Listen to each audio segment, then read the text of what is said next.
This is Scoops with Danny Mac on Fox 2. I'm Dan McLaughlin. Tonight, in celebration of Black History Month, my guest will be Bob Kendrick from the Negro Leagues Baseball Museum in Kansas City. Now, if you haven't been there, this is a museum that is dedicated to preserving the rich history of African American baseball and its profound impact on the social advancement in America. Whether you're a baseball fan or not, it's a must-see. So coming up, we'll visit with Bob about the history of the Negro Leagues in St. Louis, Major League Baseball adding the stats of the Negro Leaguers to the Major League record books, and his connection to Lou Brock and what he meant to the Negro Leagues. Let's bring in one of my favorite people in baseball, one of my favorite people in the world. Across the state we go to Kansas City, and that is Bob Kendrick from the Negro Leagues Baseball Museum. Bob, it's awesome to see you. How you doing? Dan, man, I am hanging in there. It is great to see you as well, and thanks as always for having me on the show. You're so welcome, and I tell everybody, and once we're able to congregate and go across the state, and the Cardinals and the Royals play a series, I tell everybody, make sure you head to the Negro Leagues Baseball Museum. So when they get a game and they get a ticket and they have a chance to go to the Negro Leagues Baseball Museum and they walk through those doors, what do you get when you walk into the Negro Leagues Baseball Museum? The history of America. Dan, it's the history of America at her worst, but it's also the history of America at her triumphant best. I tell people all the time, the story of the Negro Leagues could have only happened in America. So yes, it's anchored against the ugliness of American segregation, a horrible chapter in this country's history. But out of segregation rose this wonderful story of triumph and conquest.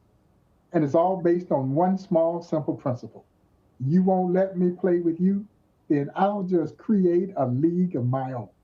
That league, the Negro Leagues, would then go on to rise, and in many cities, not only rise to rival, but in many cities across this country, surpass Major League Baseball in popularity and in attendance. And to me, that's what makes this story so awe-inspiring, so compelling, so inspirational for now the thousands of people who come to see us every year. I think they come expecting to meet some pretty good baseball players. And as you well know, you're going to leave, you're going to meet some of the greatest athletes to ever play this game. But by the time you walk away from this experience, you walk away with a much deeper, richer appreciation. And I think you leave cheering the power of the human spirit to persevere and prevail. Unfortunately, we had the passing recently of Hank Aaron, who played in the Negro Leagues. What did his passing do for maybe shedding some light on the greatness of the Negro Leagues? Well, in a strange twist of fate, that's exactly what it did, Dan. And, you know, my heart is still heavy over the loss of Henry Aaron. He was my childhood idol, my all-time favorite baseball player, particularly as a kid growing up in tiny Crawfordville, Georgia, about 80 miles east of Atlanta. And he's the most, I think is my all-time favorite person I've ever toured through the Negro Leagues Baseball Museum. And as you mentioned, what it did do was it gave us an opportunity to shed light on his Negro League roots. His roots that began as an 18-year-old leaving Mobile, Alabama, to go join the Indianapolis Clowns. At that time, Danny was a skinny, cross-handed hitting shortstop. So in the case of Henry Aaron, he was a right-hand hitter who was hitting with his left hand on top. And as you well know, that is unorthodox. That you would break your wrist hitting in that manner. Henry Aaron is knocking the cover off the baseball in a highly unorthodox fashion. He gets to the Clowns, they put the right hand on top, and the rest, as they say, is history. He was shortly after discovered by the Boston Braves, who would become the Milwaukee Braves, who of course would become the Atlanta Braves. Henry Aaron will go down in this sport as one of its all-time greatest players. But more importantly, Henry Aaron will go down in the annals of American history as one of the greatest human beings to ever walk the face of this earth. He faced racism at such a terrible time, and he had to think about so much before he hit number 715 in that offseason. It was the letters, the hatred in America, and yet he did it with such grace and dignity up until his passing. And that's such a great lesson for America and our country. Can you shed some light on that and on what a wonderful man he was in dealing with racism and how he handled it and not having hatred in his own heart? It is mind-boggling, really, to think. It is difficult for us to even fathom the scenario that you just laid out. He hit number 713 near the end of the season, had the entire offseason. He had over a million pieces, or nearly a million pieces of hate mail. There were death threats. So he doesn't know if he's going to make it around the bases when he hits record home run 715. And I think when the two kids that ran out to celebrate with him, as we know, they were doing just that. They were running out on the field to celebrate this milestone accomplishment. Everybody thought that they were going to do something to try to hurt the Hammer. And Dan, this thing could have turned so tragic because Henry Aaron's bodyguard is armed.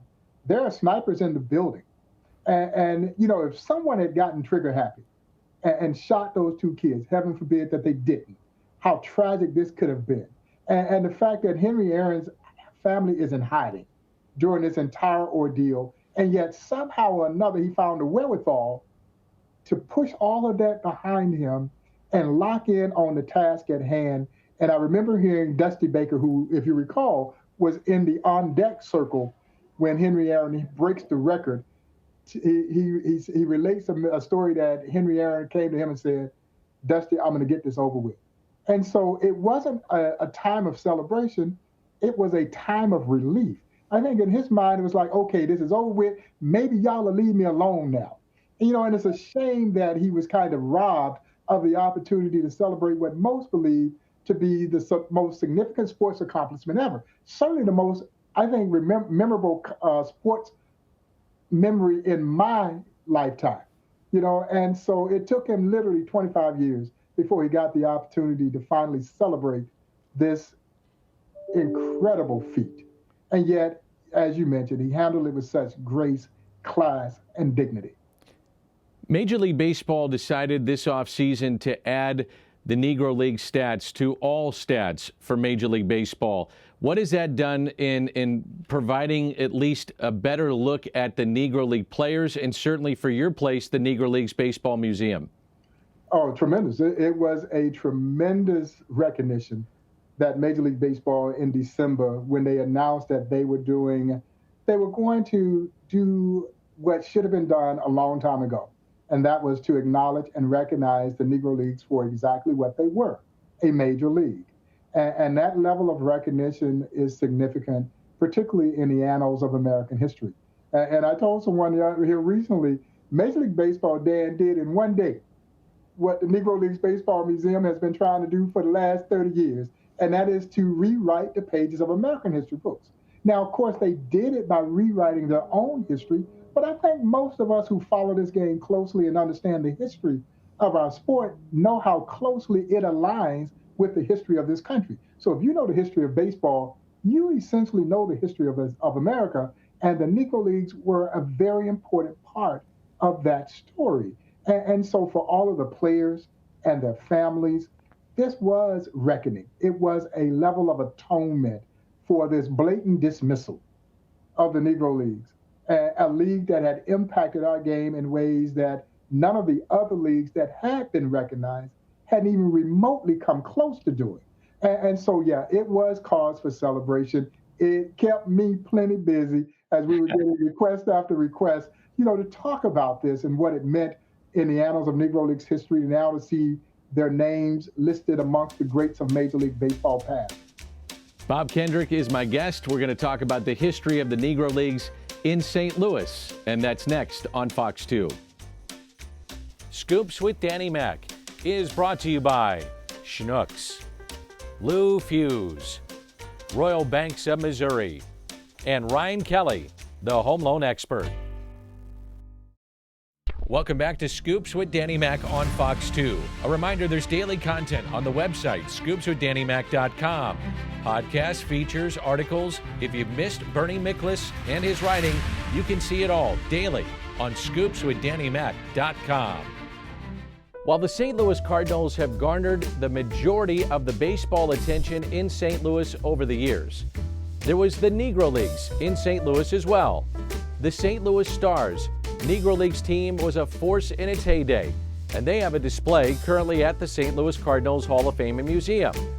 5 players that don the Stars uniform are part of baseball's Hall of Fame in Cooperstown, and you can learn more at the Cardinals Hall of Fame and Museum.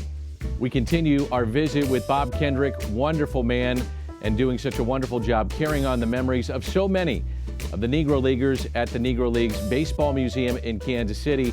Bob, you were in St. Louis after the passing of Lou Brock, speaking at his funeral. What does Lou Brock mean to the Negro Leagues Baseball Museum? Dan, honestly, it's hard to put it into words. I mean, Lou Brock was Buck O'Neill's surrogate son. And Lou was a fixture here at the Negro Leagues Baseball Museum.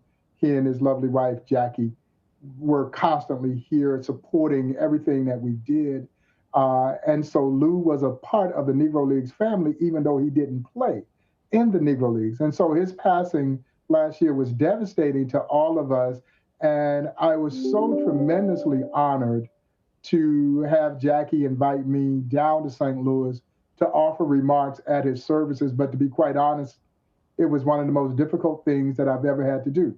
That drive to St. Louis the night before the services it was as challenging for me emotionally and mentally as anything that I've ever had to do, because we just loved Lou Brock so much. And like I said, he was a constant here when Buck O'Neill signed him to play for the Chicago Cubs, and then, of course, was his last one to sign off on that ill-fated trade that sent him to St. Louis. And as I mentioned there at his services, Buck was being a company man. The Cubs came to him as a courtesy, and he said, yeah, I think it's a good idea. But he also, in his heart, knew that Lou going to St. Louis was going to be the best thing for Lou. But Buck always said, Dan, every time he would go into Busch Stadium, Cardinal fans would give him a standing ovation, a gift that just kept on giving. All the way to Cooperstown. All the way to Cooperstown. So no, man, my heart is still heavy over Lou. We miss him, but like I said, I hold steadfast to the many memories. When you start talking about people like Lou Brock, the late, great Joe Morgan, most recently Henry Aaron, there are such fond memories that now I cling to help ease the pain of losing these individuals. Bob, when you think of the great players that came through St. Louis and played for the teams that were a part of the Negro Leagues, you have Cool Papa Bell, Oscar Charleston. Can you educate our fans a little bit on just how good some of these ball players, just how good they were? Well, you start thinking about Cool Papa Bell, and now we're talking about the upper echelon of Hall of Famers. I mean, Cool Papa Bell, we know the stories of his blazing speed and still believed to be the fastest man to ever play the game, clocked him circling the bases from home to home in 12 seconds, once stole 175 bases in less than 200 game season, twice, Dan, scored from first base on a bunt in exhibition games against Major League All-Stars. Honest to God's truth. And of course, there is no more lore or legend surrounding any one athlete than it is when you start talking about people like Cool Papa Bell and Satchel Paige and Josh Gibson. But, when you start talking about maybe lesser known players, one that comes to mind, the great Willie Wells. They nicknamed him El Diablo in Mexico, the devil. He was amazing.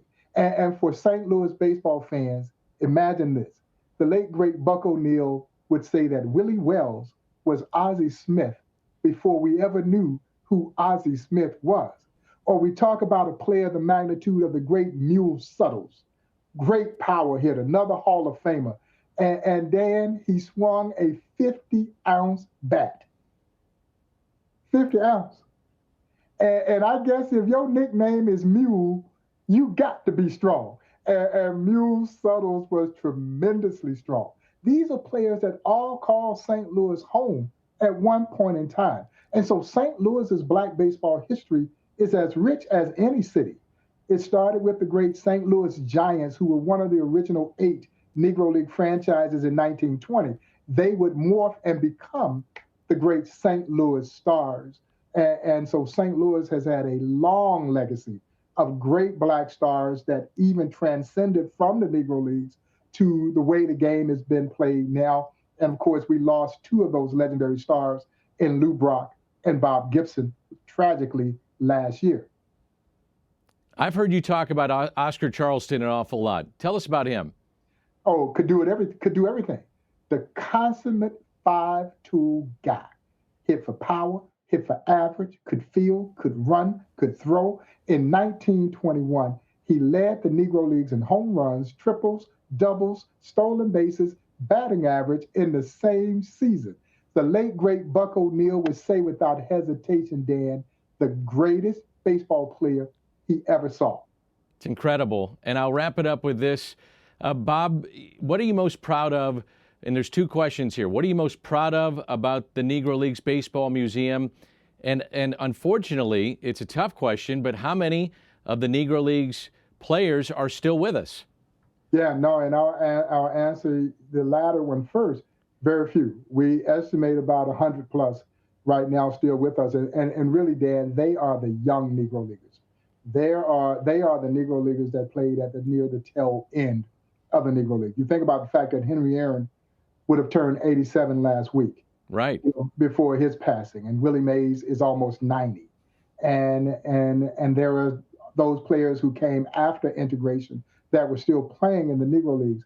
So, it's literally a race against time. And we knew that from the onset. When we started the museum in 1990, we knew that it wasn't a matter of if, it was simply a matter of when all these players were going to be gone. But it was also very important that that their legacies play on. Their legacies should not die when that last Negro Leaguer leaves the face of this earth. And so that's the important role that the Negro League Baseball Museum plays. We are essentially saving a precious piece of baseball and Americana from extinction.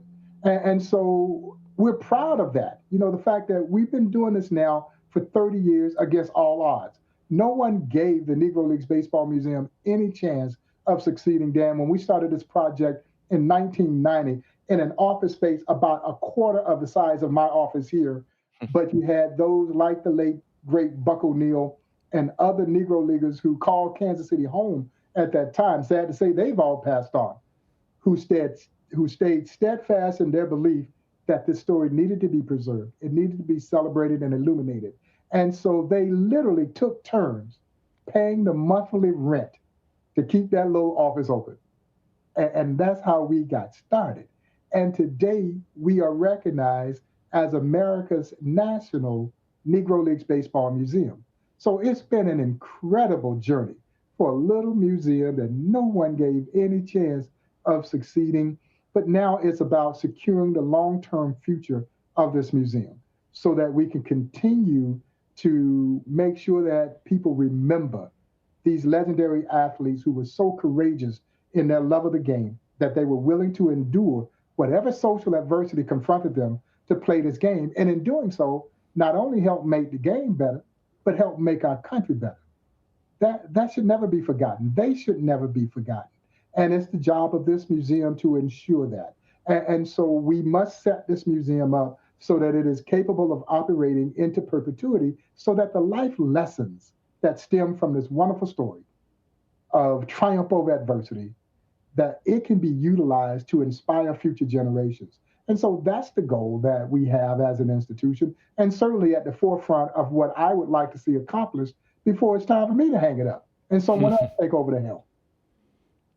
Don't hang it up too soon. You're inspiring too many, Bob. I ain't planning on going anywhere anytime soon. But, you always think about those kinds of things and what your legacy will be and how, for me to have picked up the baton from Buck O'Neil and tried to carry it, so that we can better position the museum that he dedicated so much of his life to, so that it will be here for others to enjoy for years and years and years to come. It's awesome work. Thank you so much, Bob. Appreciate you, and I'll see you this summer. Man, thank you so much. It's great to see you, and certainly looking forward to seeing you guys this summer. Well put. That's Bob Kendrick here on Fox 2. We'll be back in a moment. Scoops with Danny Mac is brought to you by Blue Tail Medical Group, Royal Banks of Missouri, Hair Saloon for Men, and Triad Bank.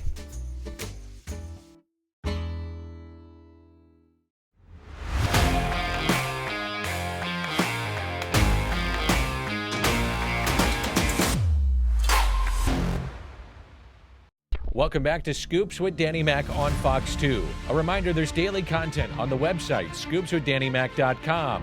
Podcasts, features, articles. If you've missed Bernie Miklasz and his writing, you can see it all daily on scoopswithdannymac.com. The Negro Leagues Baseball Museum in Kansas City. A lesson not only about baseball, but American history as well. Virtual tours daily. Find out more at nlbm.com. And that's the Negro Leagues Baseball Museum. This is Scoops with Danny Mac on Fox 2, and if you're new to the show, we do this every Sunday at 10:30. Many thanks to Bob Kendrick of the Negro Leagues Baseball Museum in KC. Truly an amazing place. Now, continuing with the baseball theme. The Cardinals report to Jupiter, Florida this upcoming week, and much of our focus next Sunday will be on what's happening down at Cardinals camp. Our first look at Nolan Arenado in Cardinal red. Yadier Molina, Adam Wainwright, they're back, and we'll break it down what's happening at Cardinals spring training. Cardinals baseball is back, and we can't wait. I'll see you next Sunday, 10:30, here on Fox 2.